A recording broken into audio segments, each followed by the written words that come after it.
በስመ አብ ወወልድ ወመንፈስ ቅዱስ አሐዱ አምላክ አሜን። እንኳዕ ናብ ኣዴና ቅድስት ድንግል ማርያም 21 መጋቢት እንኳዕ ኣብፅሕና ነበርኩም። ኣነ ከም ኦርቶዶክስነተይ ብዛዕባ ኣብ ማሕበራዊ ሚድያታት ለጢፍና ናይ እግዚኣብሔር ሽም ብቐሊል ነልዕል ሰባት እየ ሓሳብ ክብድል እየ። ናይ ኣዴና ቅድስት ድንግል ማርያም ናይ ጌታችን መድሓኒትና ኢየሱስ ክርስቶስ ናይ ቅዱስ ገብርኤል ናይ ቅዱስ ሚካኤል ፎቶታት እናፈለጥፍና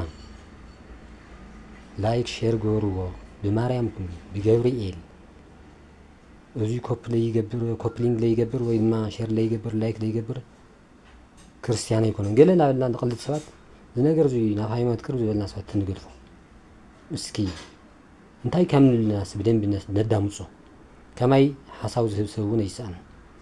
ነዙይ ናብ ኩሉ ሼር ገበርዎ ላይክ ሼር ገበርዎ ኩሉ ሰብ ከዓ ይስማዕ እዩ። ቶም ከምኡ ዝገብሩ ሰባት እስኪ ካብዚ ነገር እዚ ይውፁ። የመስግን ይቕንደሊ